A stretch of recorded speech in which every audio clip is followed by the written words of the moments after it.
saludamos a todos, allá los que están en casa también, que el Señor les bendiga. Y vamos a compartir la palabra de hoy, la palabra con la que comenzamos este mes, ¿sí? ¿Cuál es? ¿Se acuerdan? Caminando como familia. Cada temporada seguimos buscando una palabra.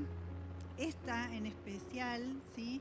Es una palabra que queremos poder entenderla y que se nos revele porque va a ser fundamental para estos últimos tiempos que estamos viviendo, ¿sí? Mientras aguardamos su venida. Amén. Y quería comenzar con una promesa, ¿sí? Ahí está el versículo, Deuteronomio 7, versículo 9. El Señor dice: sábelo bien, el Señor tu Dios es Dios, el Dios fiel que cumple con su pacto y su misericordia con aquellos que lo aman y cumplen sus mandamientos hasta 1000 generaciones. Tremendo. Primera de Crónicas 16:15. Nunca se olvida de su pacto, de la palabra que dictó para 1000 generaciones. Sí, en estos textos está inspirado el título de la prédica de hoy, ¿sí? Por 1000 generaciones. Tremendo, un Señor, nuestro Dios, que cumple su misericordia con nuestras vidas, que Él cumple su pacto. ¿Y cuál es el pacto? ¿Lo sabemos? ¿Lo conocemos? O más o menos, porque está relacionado un poco esto con las 1000 generaciones. Esperen que siempre me complico con esto. Y para poder entender un poquito también pensaba en qué significa la palabra generaciones, ¿sí? Y hay diferentes acepciones. Vamos a ver algunas de ellas. Uno de los significados que tiene esto es de diccionario, ¿sí? Sucesión de descendientes en línea recta. Otra definición es el conjunto de las personas que tienen aproximadamente la misma edad, ¿sí? Como podríamos decir la generación de nuestros padres o la generación actual. Y después la tercera definición, no la voy a leer ahora, pero tiene que ver con personas también de la misma edad, pero que comparten ideología, cultura, tiene más que ver con movimientos sociales. Pero vamos a quedarnos con las dos primeras, ¿sí? Y entonces nosotros acá que estamos, podemos decir que somos una generación, ¿sí? Que compartimos esta misma época, este tiempo que nos toca vivir. Y también entre nosotros podemos decir que hay diferentes, podríamos hacer una separación de edades, ¿no? Es decir, bueno, de nuestros padres, de hijos, hay generaciones chiquititas que vienen. Pero también podemos hablar de en cada familia, ¿sí? Diferentes generaciones, ¿sí? Una sucesión, abuelos, hijos, nietos, una línea sucesiva de descendientes. ¿Y cuántas generaciones podrías vos, en tu caso, contar y recordar? No es tan fácil, ¿verdad? Acá dice que el Señor se acuerda de 1000 generaciones. Es un montón. Nosotros esta semana compartíamos en la familia, en un grupo ahí de la familia Caramuti. Voy a mandar al frente acá. Porque bueno, en esta semana, la semana que viene en realidad, uno de mis primos allá en Reconquista, si ve esta prédica le vamos a mandar saludos, lo van a ordenar como pastor, ¿sí? Ahí en Santa Fe, ¿no? Y bueno, sus padres, o sea, mis tíos, también son pastores, y los padres de ellos, de mi mamá, también pastores, y a su vez sus padres, o sea, mi bisabuela, mi bisabuelo, siendo pastores, ¿no? Y edificando iglesias. Ellos, estamos hablando muchos años atrás, básicamente en la zona de lo que es Rosario, ¿no? Si mal no recuerdo. Y ellos, hablando de mis bisabuelos, del lado materno sería, sirvieron al Señor hasta los últimos, ¿sí? Hasta los últimos suspiros. De hecho, leía una reseña, ¿no? Algo que contaba un poquito de su vida. Y cuando el día que falleció, dice que él había estado preparando unos hermanos que se iban a bautizar. y falleció, bueno, estaba en la obra. Después, mi abuelo, o sea, sus hijos, también fue ordenado al pastorado junto con mi abuela y Floraliz. Y cuando él falleció, también ese día justamente a la noche celebraba una boda. Bueno, ahí ya se complicó un poquito. Puede pasar, se les complicó, digamos. Pero bueno, yo espero que en cada uno de nosotros, ¿no? Que el Señor nos encuentre cuando Él venga, así sirviendo, ¿no? En la obra. Y que el día que nosotros nos toque, espero que no le compliquemos la ceremonia de bodas a nadie. Pero bueno, puede pasar. Y bueno, un poco esto pensábamos y comentábamos en el grupo ahí de la familia, cómo es evidente en la familia hay, ¿no? un manto pastoral. No es casualidad que justo, bueno, el Señor nos unió acá con Ricky, siendo que él no viene de familia creyente, él fue el primero en su familia y teniendo un llamado al pastorado, pero el Señor nos unió con un propósito. Y bueno, incluso yo le preguntaba a mi mamá el otro día por mensaje, digo, bueno, ¿y qué se sabe de las familias anteriores, de las generaciones antes de mis bisabuelos? Bueno, de parte de la bisabuela, que era misionera, su familia también eran creyentes. Digo, bueno, esto viene de varias generaciones, ¿no? Es lindo es poder dar la gloria a Dios por su fidelidad, ¿no? Y yo pensaba, ¿qué habrá orado aquellos tatarabuelos míos por su familia, por sus descendientes, que en todas las generaciones hubo pastores, y no solo pastores, sino muchos de sus hijos, nietos sirviendo al Señor? Allá hay una tatara nieta sentadita ahí media dormida. Y es como, ¿qué habrán orado ellos para que esa bendición, ¿sí?, pueda estar con cosas buenas y malas como en toda familia, ¿sí? Pero realmente ver la fidelidad de Dios. Y no cuento todo esto por vanagloria, por decir, miren, como se decía, tengo un pedigrí, no, nada de eso. Sino el testimonio de la fidelidad de Dios, hermanos. El testimonio de la fidelidad. Y por ánimo, por darte ánimo también, quizás a vos que decís, no, pero yo soy el primero de mi familia, nadie en mi familia conoce al Señor, pero créeme que no te das cuenta el impacto que estás haciendo no solo en tu vida, sino en tus generaciones. Tu linaje, ¿sí? Tu linaje, tu descendencia, toda tu familia, espiritualmente, ¿sí? Hay algo que ocurrió, algo sobrenatural, que quizás no tengas la noción del impacto que eso está causando en lo sobrenatural por la eternidad, no solo ahora. Y otra cosa que quería aclarar, que no es que por uno ser, hijo de pastores o nieto de pastores, uno ya, listo, tengo el cielo ganado, ¿no? La decisión es de cada uno, el llamado es personal. Yo no me puedo presentar delante de Dios y decir, porque viste hace 100 años mis bisabuelos trabajaron en una iglesia. No, o sea, es cada uno, ¿sí? Como dicen por ahí, Dios tiene hijos, no tiene nietos. Dios no tiene nietos, tiene hijos. Cada uno toma esa decisión. Bueno, incluso Pablo, ¿no? Cuando él se presentaba y en Filipenses él declara, dice, él tenía linaje, ¿no? Yo soy hebreo, de hebreos, fariseo en cuanto a la ley, de la tribu de Benjamín, como diciendo en la carne tendría todo, pero todo eso lo he estimado, dice, por basura, como pérdida, a fin de ganar a Cristo, ¿sí? Y ser hallado en Él, como cantábamos, ser hallado en Él. La decisión por la fe en Cristo, eso es lo que vale. Pero bueno, el meditar en esto que ocurría en la familia, esos comentarios, ¿no?, que a veces lindos en el WhatsApp, pensaba esta promesa del Señor, si me podés volver una para atrás, cómo el Señor dice que cumple su pacto y su misericordia hasta 1000 generaciones. ¡Wow! Es tremendo el Señor, su amor es tan grande por nosotros. Nosotros no tenemos memoria de nuestras generaciones muchas veces anteriores, a veces ni los conocimos.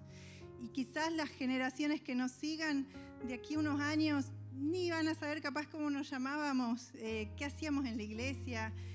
muchas cosas, muchos detalles, cuál era la comida que te gustaba, capaz que esas cosas se pierdan, ¿no? Si es que el Señor, bueno, no viene antes. Pero el Señor no se olvida de ser fiel a su pacto aún por 1000 generaciones. ¿De quiénes? De los que lo aman. Si vos lo amás y buscás, Él no se olvida y Él bendice tus generaciones. Amén.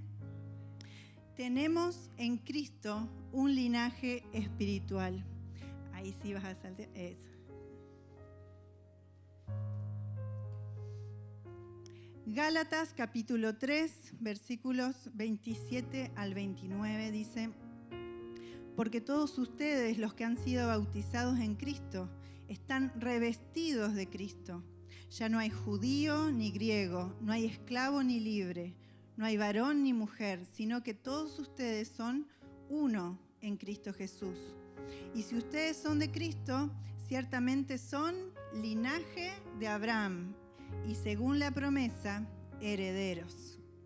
Somos, ¿qué dice? Linaje de Abraham y según la promesa, herederos. Esto es tremendo, o sea, porque cuando conocemos a Cristo, por medio de la obra en la cruz, somos insertados en este linaje, en el linaje de Abraham, porque cuando conocemos a Cristo experimentamos un nuevo nacimiento por el cual nacemos en la familia de Dios y espiritualmente somos vivificados y unidos a esta línea generacional espiritual de una manera sobrenatural. Entonces, es importante en cómo nos posicionamos cuando hablamos de que como iglesia somos familia, porque no debemos solamente acotarnos a decir, bueno, sí que lindo, pasamos un lindo tiempo juntos, compartimos, y eso está muy bueno, pero no es el ser familia algo superficial, no es solamente un decir, ¿sí? Ser familia espiritual es algo mucho más amplio y mucho más profundo, porque está involucrada una dimensión espiritual. A veces es como que no somos muy conscientes de esa dimensión espiritual y necesitamos que se nos revele para poder posicionarnos como familia desde un lugar correcto, desde un lugar bíblico, espiritual, y no desde la experiencia personal, digamos, desde el parecer de cada uno, lo que a mí me parece, ¿no? Para ser familia, y hablando esto ya desde lo natural, lo que necesitamos es que haya un vínculo, ¿sí? Un vínculo de sangre o un vínculo legal. Cuando en la unión de un matrimonio, ¿sí? Lo que se hace es un pacto, ¿sí? Que es delante de Dios, pero también en el registro civil. Cuando hemos presenciado, a ver, la última boda, creo que fue por aquí, hemos escuchado a la jueza, ¿sí? Que lee los derechos, las responsabilidades. Y bueno, si a alguno se los olvidó, repásenlo porque está ahí y ya lo firmaron. Hay responsabilidades, ¿sí? Desde lo legal. Cuando esa pareja tiene un hijo, sí, también hay responsabilidades. Y hay un vínculo que es de sangre, pero también legal. Y esas responsabilidades hay dentro de lo legal, pero también otras que exceden a lo legal y que van desde lo emocional, desde lo afectivo, desde lo social, un montón de cuestiones que no están escritas, pero son parte. Y también en toda familia lo que hay son herencias, algunas buenas, otras no tanto. Herencias tanto biológicas, ¿no? Genéticas, como materiales. Y también hay legados, cosas que se van transfiriendo de una generación a otra. Eso hablando de familia en lo natural. Ahora, ¿qué pasa en nosotros, en la familia como iglesia? ¿Por qué decimos que es una familia? Como les decía antes, no se trata solamente de usar una frase bonita, ¿no? Decir, bueno, somos familia, nos sentimos bien.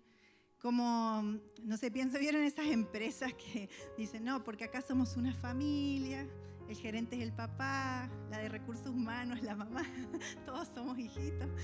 Pero cuando pueden, te despiden, cuando pueden, te echan, ¿no?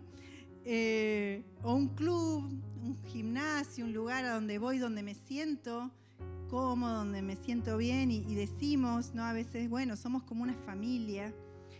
Y sí, obviamente que muchas veces encontramos en ciertas personas o en lugares esa clase de amistad donde podemos sentirnos bien afectivamente, aunque no tengamos un vínculo, ¿no?, sanguíneo ni nada, aunque no seamos familia, podemos llegar a tener ese vínculo de familia en que nos sentimos acompañados, que nos sentimos bien, ¿no? Es como en el día del amigo siempre salen las frases, ¿no?, lindas, o decimos, bueno, los amigos son esos hermanos que uno elige. Y hay veces que esas personas suplen esas necesidades que quizás con mi familia o no me llevo tan bien o están lejos. Entonces aparecen estas figuras que no está mal, ¿sí? Porque somos seres sociales, seres afectivos, nos necesitamos unos a otros. Pero yo quería ir a esto de que la iglesia es mucho más que eso, ¿sí? Estamos hablando de una dimensión espiritual. Y sí, obviamente nos acompañamos, nos ayudamos, es importante eso, estar presente, pero es mucho más profundo. La iglesia como familia es un diseño espiritual eterno de Dios, un diseño espiritual y eterno. Porque pensemos, ¿no? Y esto algo NASA nos adelantaba en la primera reunión que tuvimos. Dios es Padre, Hijo y Espíritu Santo, ¿sí? En una comunión perfecta. Y decidieron, dice, hagamos al hombre a nuestra imagen y semejanza, varón y hembra los creó, ¿sí? Sopló aliento de vida sobre ellos, la primera familia. Ese aliento de vida en que los hizo ser semejantes a Él mismo. Y con ellos Dios establece un pacto. Hay un pacto generacional. Ahora, el ser humano, y conocemos la historia en Génesis, quebrantó ese pacto porque el pecado, la desobediencia, la transgresión hizo que se rompiera y lamentablemente el ser humano en su debilidad no puede sostenerlo, pero Dios igualmente estableció un pacto con nosotros. Dice en Génesis 3:15, pondré enemistad entre ti y la mujer. Esto le está hablando Dios a la serpiente en el momento en que ellos son expulsados del jardín del Edén.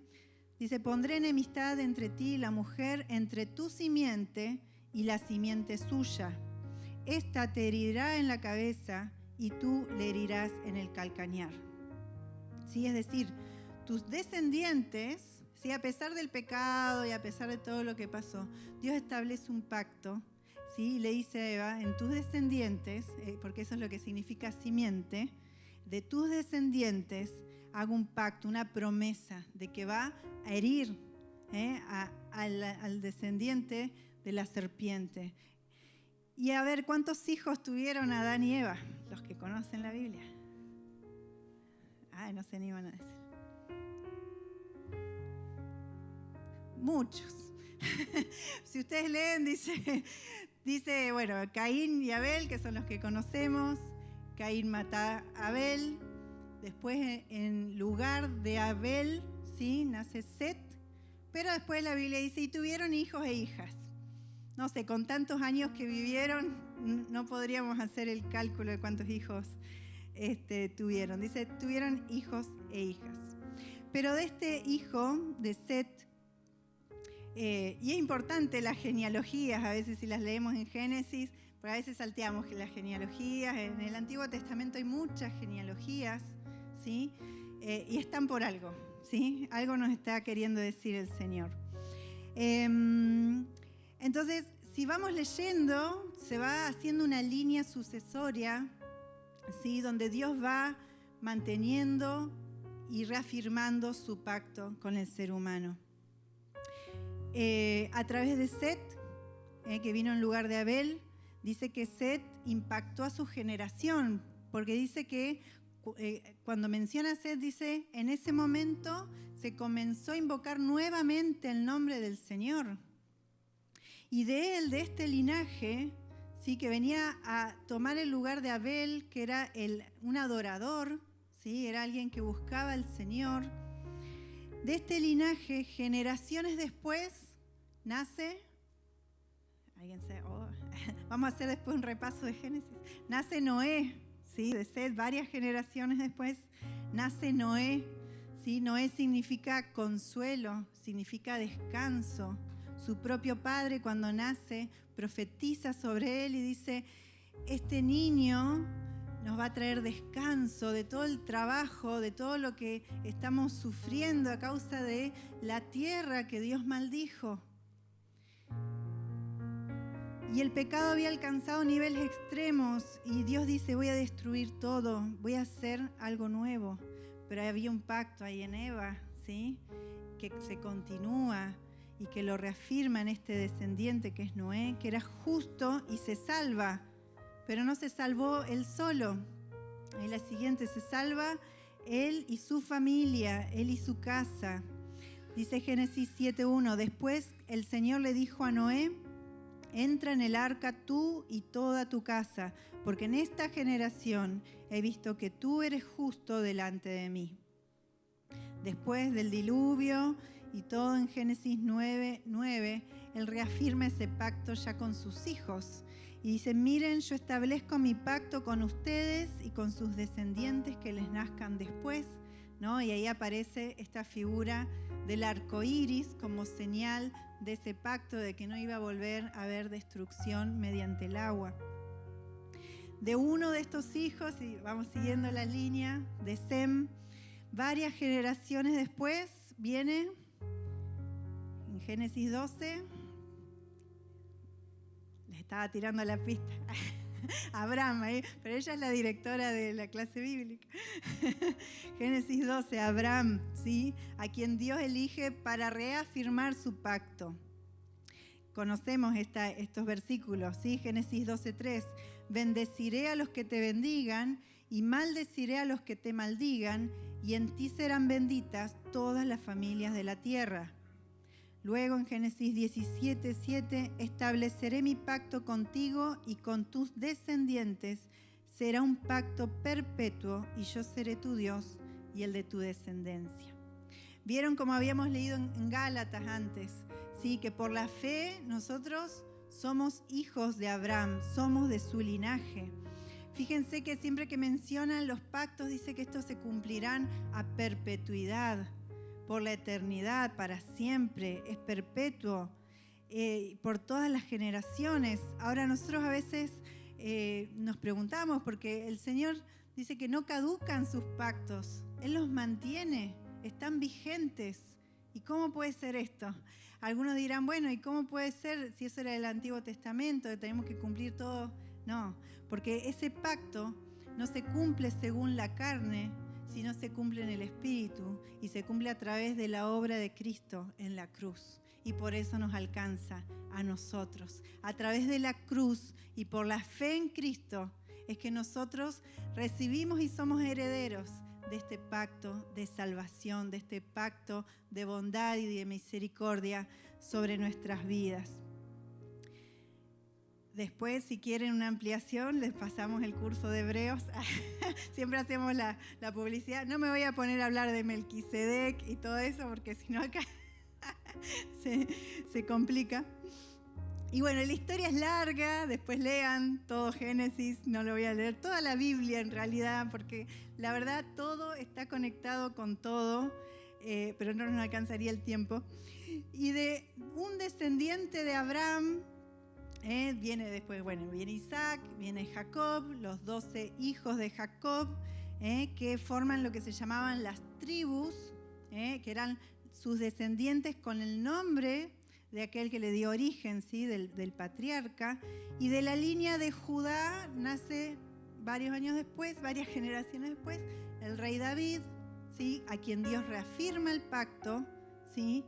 Y que se cumple en Jesús. Vamos a leer ahí Miqueas 5, versículo 2, dice: tú, Belén Efrata, eres pequeña para estar entre las familias de Judá, pero de ti me saldrá el que será Señor en Israel. Sus orígenes se remontan al principio mismo, a los días de la eternidad. Esta es una de las tantas promesas y profecías del Antiguo Testamento, ¿sí?, dadas acerca del Mesías. Pero fíjense, dice, de las familias de Judá vendrá el Salvador, pero dice, sus orígenes, ¿de dónde vienen? Del principio mismo, de la eternidad. Y el Señor lo reafirma en el libro de Apocalipsis, bien al final, en el último, por eso les decía que todo se conecta con todo. Dice, yo Jesús he enviado mi ángel para daros testimonio de estas cosas en las iglesias. Yo soy la raíz y el linaje de David, la estrella resplandeciente de la mañana. ¿Cómo puede ser, no? Al mismo tiempo, raíz y linaje. El linaje porque era en la carne. Esto lo explica Romanos. Según la carne, ¿sí?, según lo natural, era descendiente, era linaje de David. Pero según lo espiritual, era Dios mismo, ¿sí?, ya preexistiendo desde la eternidad. Y lo tremendo de todo esto es que nosotros, mediante la fe en Él, mediante el Espíritu, nos estamos uniendo a ese linaje. ¿Sí? Somos hechos hijos de Dios. Y esto necesitamos que se nos revele a nuestras vidas, porque a veces pensamos que es una forma de decir, bueno, somos hijos de Dios, sí, es una forma de decir, somos familia, bueno, es una forma de decir. No, esto es algo real, esto es algo verdadero. El Señor dice que nos dio una nueva naturaleza, ¿sí? En palabras actuales podríamos decir, nos dio un nuevo ADN, nos puso de su ADN, Él nos engendró en Él y somos herederos de su promesa. Qué amor tan grande de Dios, que Él se agradó de llamarse Padre de nosotros, papá, de que lo podamos llamar papá y por ende que nosotros seamos hermanos, seamos familia. Dice Efesios 3, por eso yo me arrodillo delante del Padre de nuestro Señor Jesucristo, de quien recibe su nombre toda familia en los cielos y en la tierra. El Señor encabezando el nombre de la familia, ¿sí? En las tribus de Israel, cada familia tenía el nombre de sus padres, de quien le dio origen. Por eso acá dice que del Señor Jesús recibe nombre toda familia en los cielos y en la tierra. Primera de Pedro, ustedes son linaje escogido, real sacerdocio, nación santa, pueblo adquirido por Dios, para que anuncien los hechos maravillosos de aquel que los llamó de las tinieblas a su luz admirable. Linaje escogido.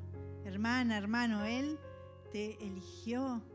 ¿Sí? Cuando recibiste a Jesús no fue solamente, bueno, hago una oración, ahora empiezo a ir a la iglesia.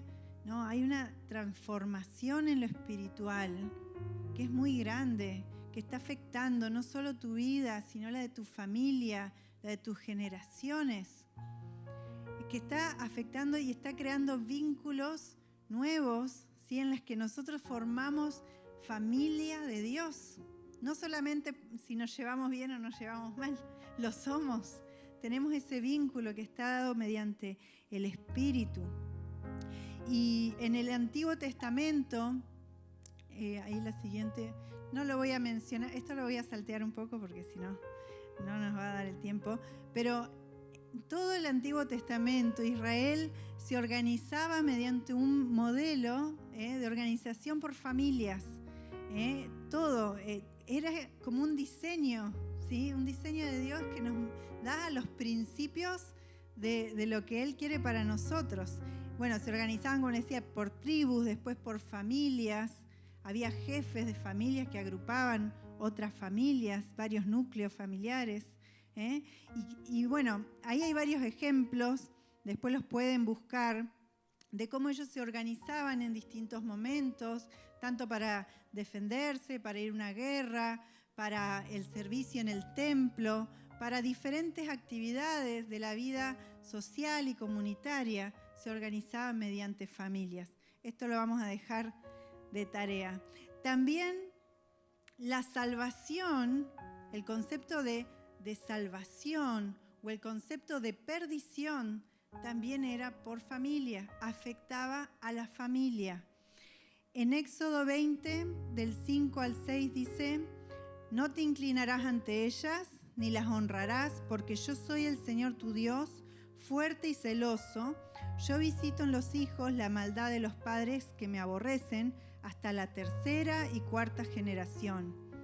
Pero trato con misericordia infinita a los que me aman y cumplen mis mandamientos.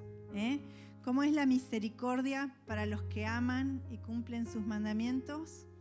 Infinita. Y a las generaciones.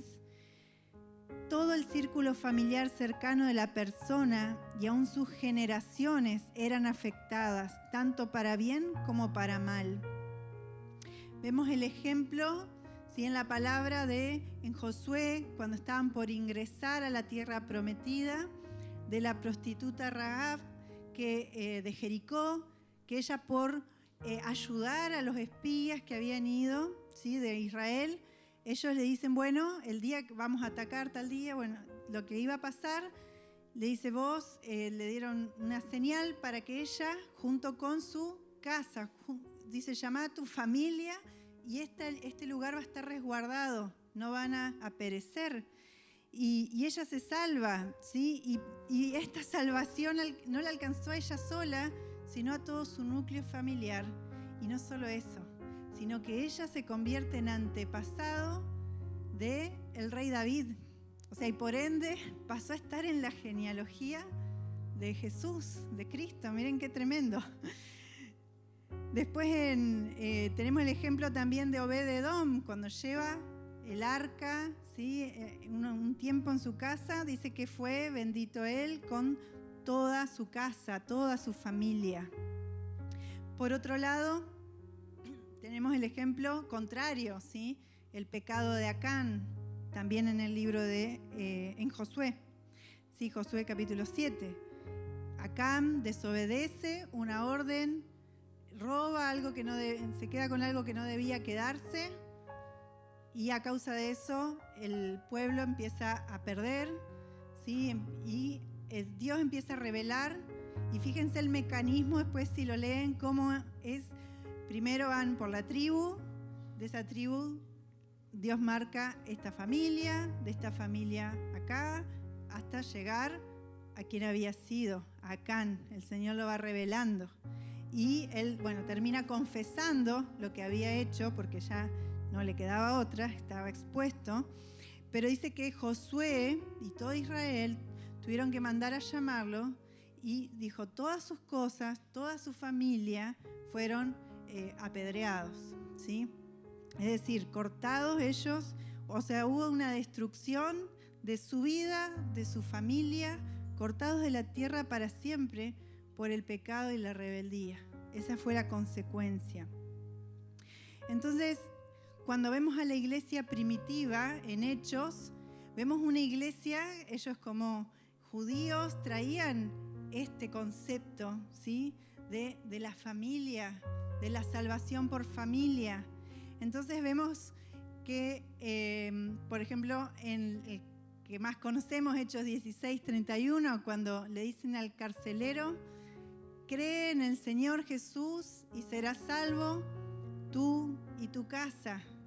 El concepto que ellos transmitían es que no iba a haber salvación solo para él, sino para su familia, para su casa. Cuando Cornelio mandó a llamar a Pedro, que él era un gentil, y bueno, toda la visión, todo lo que el Señor hizo con Pedro para que fuera a hablarle, dice que él lo manda a llamar y le dice, te va a decir cómo tú y los de tu casa pueden ser salvados.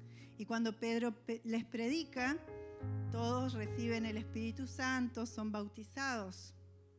También se menciona después en el libro de Corintios, cuando Pablo hace referencia a una persona, un tal Estefanas, que dice, yo solamente bauticé a la familia de Estefanas y ellos sirven al Señor. O sea, no dice bauticé a Estefanas, dice bauticé a la familia.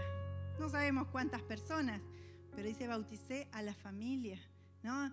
Y vemos este concepto. A veces se nos pasa un poco por alto esos detalles que tiene la palabra, pero están ahí. También, bueno, el otro que había puesto ahí en Hechos 16, también habla acerca de una mujer a la que le predican, que se llamaba Lidia, y dice, cuando ella y su familia fueron bautizadas, bueno, ella los invita a la casa y todo eso. Bautizados toda la familia. Qué tremendo. ¿Quiénes realmente anhelamos eso, ¿no? Cuando pensamos muchos en los familiares, en aquellos que aún no conocen al Señor, pero qué alegría es cuando llega una familia, llega la familia completa, es hermoso. Y este concepto estaba en esa primera iglesia. Entonces, entendiendo todo esto, ¿sí?, que puede parecer largo y lleva mucho estudio, ¿sí?, pero si nosotros lo logramos entender no solo acá en nuestra mente, sino que se nos revele en nuestro espíritu, poder tener entendimiento desde dónde nos estamos parando y posicionando para decir que somos familia espiritual. Entonces, de esta manera podemos llegar nosotros a pararnos, ¿sí?, correctamente y decir, sí, somos familia. Sí, aquel es mi hermano, mi hermana, porque somos hijos del mismo Padre. Y lo primero que nos ayuda a pensar, el posicionarnos correctamente y con entendimiento espiritual, es poder romper un paradigma individualista que hoy lamentablemente está en nuestra sociedad y que nos permea, ¿sí?, a todos, me incluyo. Dice Romanos 12:5, así también nosotros, aunque somos muchos, formamos un solo cuerpo en Cristo y cada miembro está unido a los demás. Formamos un solo cuerpo en Cristo. Y qué difícil se nos hace porque lo sabemos, conocemos estos versículos, los hemos repetido, los hemos leído, pero a la hora de lo práctico, de tenerlo internalizado, es complicado. Y en la sociedad, y muchas veces se ha metido en la iglesia, este concepto de que la familia es una molestia, de ¿para qué me voy a casar? ¿Para qué voy a tener hijos? Mejor estar solo, que nadie me moleste, me voy, ¿no?, de viaje por ahí.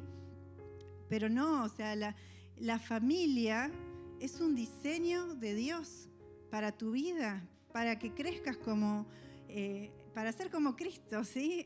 ¿Dónde más? ¿Dónde más nos podemos aprender a conocernos, a vivir lo que es la intimidad de familia, a poder ser vulnerables, a exponernos? Todo eso pasa en la familia, es para que seamos formados. ¿Dónde más vamos a ejercitar la paciencia que con tu esposo o tu esposa? Perdón, amor. ¿Dónde más va? Es para que te fortalezcas en la paciencia. El perdón, ¿Dónde lo vamos a vivir? Con la familia, el esposo, la esposa, con los hijos, la tolerancia, el servicio, ¿o no? Es ahí, en la convivencia, en las dificultades, también en los momentos lindos, porque en la familia hay de todo, ¿no? Ahí con tus hermanos, con tus padres, con tus hijos cuando están ahí berrinchudos, lo querés regalar, ¿no? Porque sería, claro, ¿a quién se lo doy? No, es mi hijo. Sería fácil, ¿no? Todos aislados, cada uno una capsulita y me ahorro los problemas, pero no funciona así y no estamos diseñados para eso. Y la iglesia local, como familia, también es donde aplicamos todo lo que está en la palabra. Y hoy tenemos opciones, podemos reunirnos, elegir por internet las prédicas y quizás congregarme, decir, bueno, yo estoy en mi casa y listo, no voy a ningún lado, total, elijo la adoración que me gusta, el mensaje que me gusta, pero nos perdemos de vivir esto, lo que es la familia, lo que es la casa, ¿sí? Quizás no sea la iglesia más perfecta, y créanme que no la hay, porque en todas saben que hay personas. Y en todas donde uno esté no va a ser perfecto porque uno no es perfecto, ¿sí? Y en toda iglesia vamos a tener que aprender a lidiar con diferentes situaciones, pero la casa es la casa. Y sí, puede ser que haya otros que en otra iglesia prediquen más lindo que la pastora, pero díganme si cuando ustedes comen en la casa de la mamá, por más que haya restaurantes y lugares con comidas espectaculares, pero la comida de la mamá es de la mamá, ¿o no? O no, ahí, o de la suegra también puede ser. Algunos dicen... hay cosas que se viven, que se comparten en familia, ¿sí? Y lo necesitamos, y necesitamos vivirlo. Así que bueno, cuando estamos unos con otros, ahí es donde podemos aplicar, porque ahí es donde nos salta la carne. Ahí es donde nos salta muchas veces el orgullo, cuando empezamos a hacer una tarea, por ejemplo, un servicio y aquel piensa diferente que yo o hace las cosas de otra manera. Ahí es donde surge. Si no, bueno, queremos todo fácil. Así que en esas situaciones donde el carácter de Cristo, ¿sí?, que es los frutos del Espíritu, el amor, la paciencia, la paz, la benignidad, se forma en nosotros.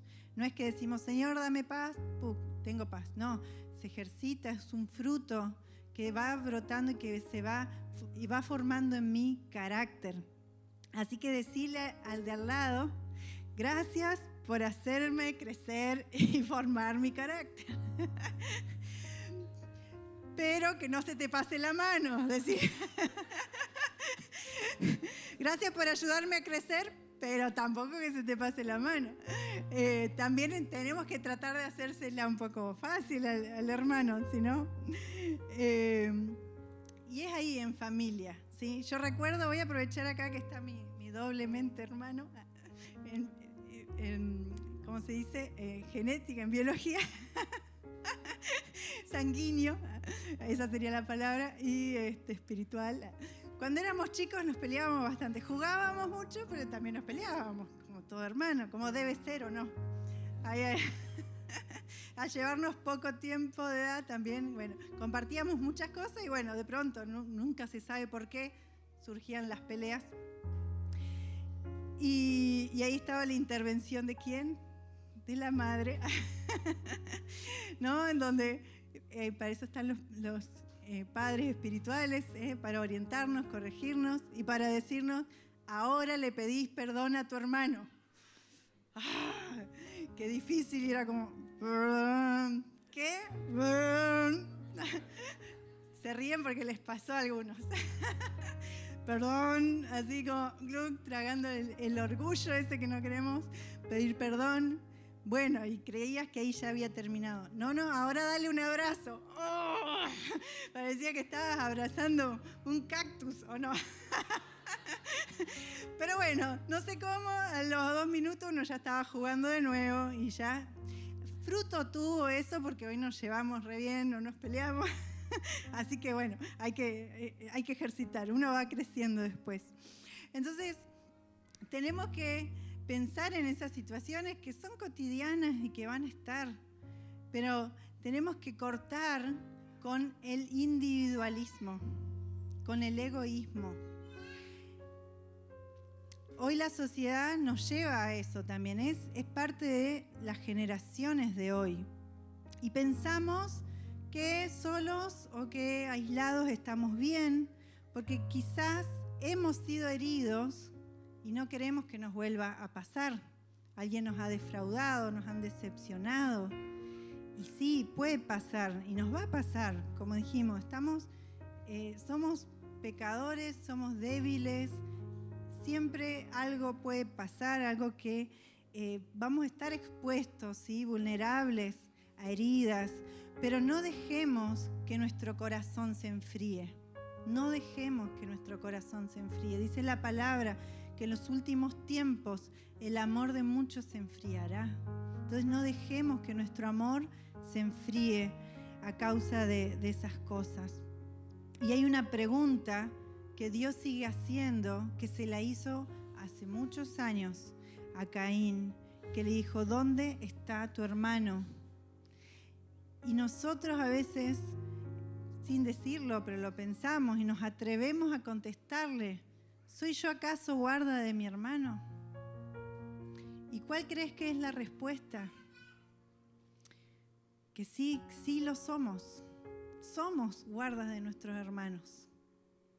Es nuestra responsabilidad, es nuestra tarea. No podemos desentendernos. ¿Cuántas veces en el Nuevo Testamento dice, unos a otros, oren unos por otros, confiesen los pecados unos por otros, ayúdense unos a otros, oren unos a otros? Como nos decía el pastor Marcos el otro día, no es solamente el pastor a los hermanos, no, es unos a otros. El prójimo es ese, es el que tengo al lado, el que tengo más cerca, mi familia. Hay que dejar la comodidad. Y lo digo también para mí, ¿no? Muchas veces mientras yo esté bien, los demás, ¿no? ¿Qué me importan? Y realmente a veces no lo decimos, pero sí con nuestras acciones, con nuestras actitudes. Y no puedo pasar la vida solamente como, asisto el domingo, chao, salgo rápido, o ni vengo, me quedo por ahí, y después hago mi vida, y no me importa lo que le pasa al otro. Y perdón que sea duro, pero es así, porque es un diseño de Dios, y si no te importa lo que le pasa al otro, algo está pasando en nuestros corazones, algo está pasando, que no me importa el otro. Entonces tendré que empezar a orar y a decirle, Señor, ¿qué es lo que pasa? ¿Por qué no siento ese amor, no siento ese interés? Me siento más afuera que adentro, porque acá no estamos con estas palabras, no es para juzgar a nadie, ni para decir, ni para estar con el dedo acusador, no, sino para que realmente podamos mirarnos a nosotros mismos al Señor y decir, bueno, Señor, ¿qué pasa? Quizás he sentido heridas,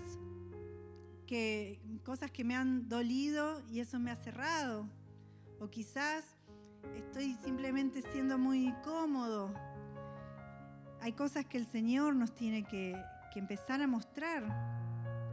Orá a ver qué pasa, ¿no? Y que el Señor empiece a obrar. Deja esos miedos, ¿no? Como les decía antes, sí, muchas veces nos vamos a sentir y vamos a estar expuestos y vulnerables ante los demás. Pero tenemos al Señor con nosotros. Él ya lo vivió todo, Él ya sabe.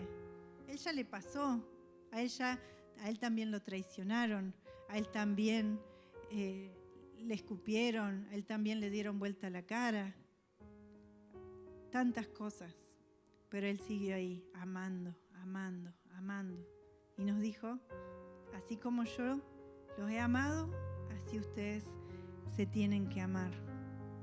Y así como hay cosas que quizás a las que estemos expuestas como heridas o decepciones o cosas, pero también vamos a vivir cosas hermosas, cosas tremendas, vamos a compartir victorias, vamos a llorar juntos, reír juntos y ser edificados y cumplir el propósito de Dios en mi vida, porque solo no lo puedo hacer. Nos necesitamos unos a otros. Y esto viene con el segundo, que es procurar mantener la unidad. Efesios 4, 2 al 3. Que sean humildes y mansos, tolerantes y pacientes unos con otros, en amor. Procuren mantener la unidad del espíritu en el vínculo de la paz. El vínculo que dijimos no se trata solamente de llevarme bien o de ser muy amigos, sino no es un sentimiento, sino es un vínculo real que es en el espíritu, y tenemos que cuidarlo en amor y en paz. En la unidad va a haber victoria, y el enemigo sabe esto, y el enemigo no se cansa de atentar contra la unidad. Siempre va a ir contra la unidad. Entonces nosotros debemos cuidar la unidad y cuidarnos unos a otros, ¿sí? Porque el enemigo no tiene piedad. Y así como se levantó, y ya en Génesis decía que él se iba a levantar contra la simiente de la mujer, y se levantó contra Jesucristo, también se levanta contra en contra de nosotros, de los hijos, y se va a levantar en contra de nosotros. Por eso tenemos que estar alertas, velando unos por otros, cuidándonos. La siguiente, que está relacionada también, el posicionarnos espiritualmente como familia nos hace poder servirnos unos a otros. Gálatas 6:10 dice: así que según tengamos oportunidad, hagamos bien a todos y mayormente a los de la familia de la fe. Hay una prioridad de servir a la familia de la fe, de ayudarnos unos a otros, de edificarnos, de hacernos bien. Dice: hagan bien a todos, pero mayormente a los de la familia de la fe. Hay una prioridad, ¿eh? Necesitamos vincularnos desde este lado.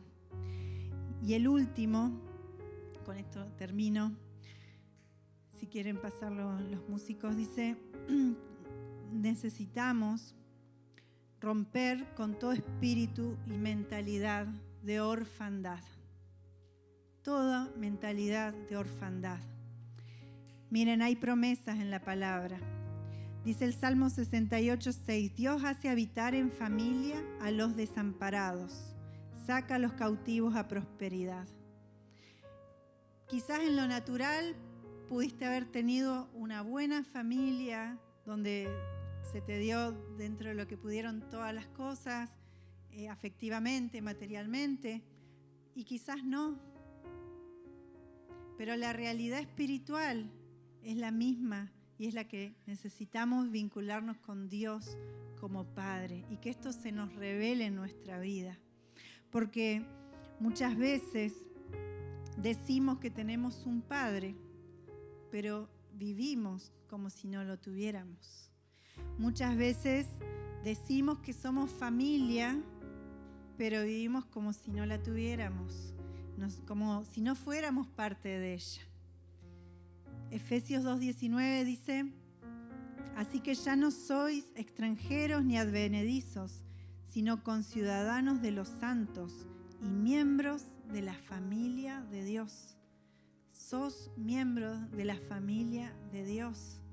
Necesitamos abrir nuestro corazón, poder quitar toda venda espiritual para que se nos revele el caminar como familia y romper con esos patrones de vivir como huérfanos, ¿sí? De orfandad, porque son muy dañinos para nuestra propia vida, pero también para los demás, porque terminamos actuando con desconfianza, terminamos actuando con actitudes que terminamos dañando a otros, quizás sin darnos cuenta, pero para eso estamos, para que unos a otros podamos ayudarnos a ver estas cosas, a levantarnos y a poder ir juntos, sabiendo que vamos hacia una meta, que es Cristo, y que en Él el pacto, ese que fue dado hace siglos y siglos y que ya estaba desde la eternidad pensado para nosotros, que lo podamos afianzar en nuestra vida y vivir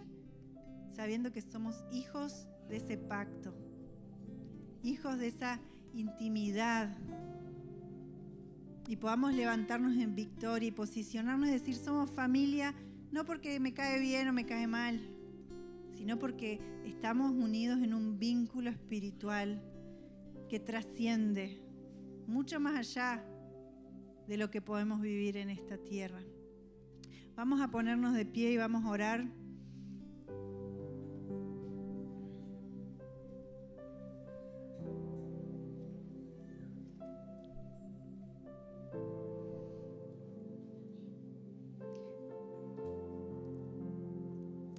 Gracias, papá.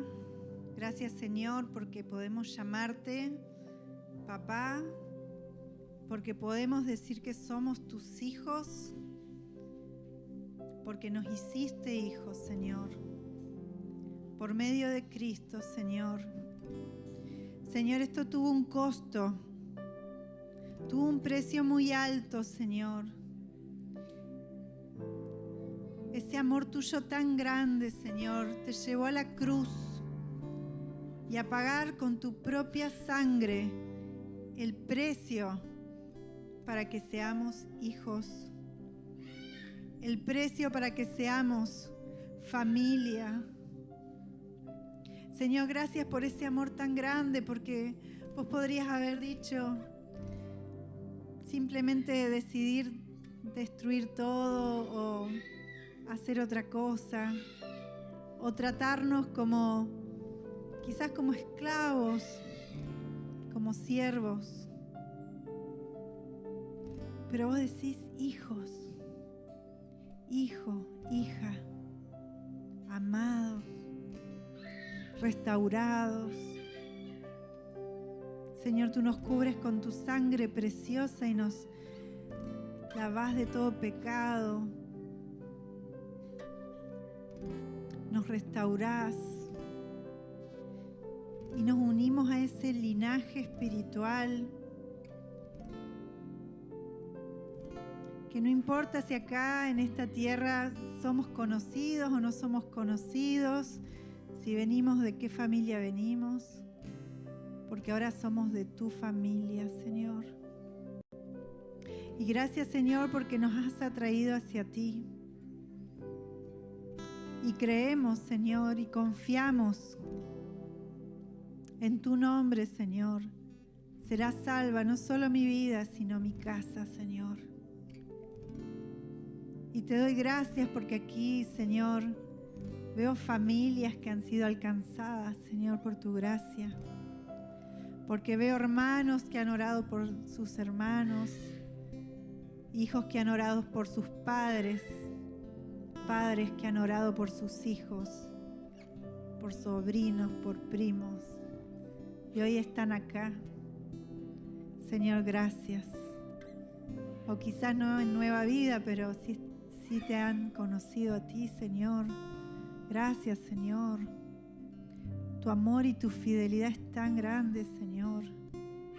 Gracias por poder impactar estas nuevas generaciones de niños, de bebés, de preadolescentes, Señor, que desde pequeños pueden estar expuestos a este ambiente espiritual, Señor, de propósito, de amor, de familia.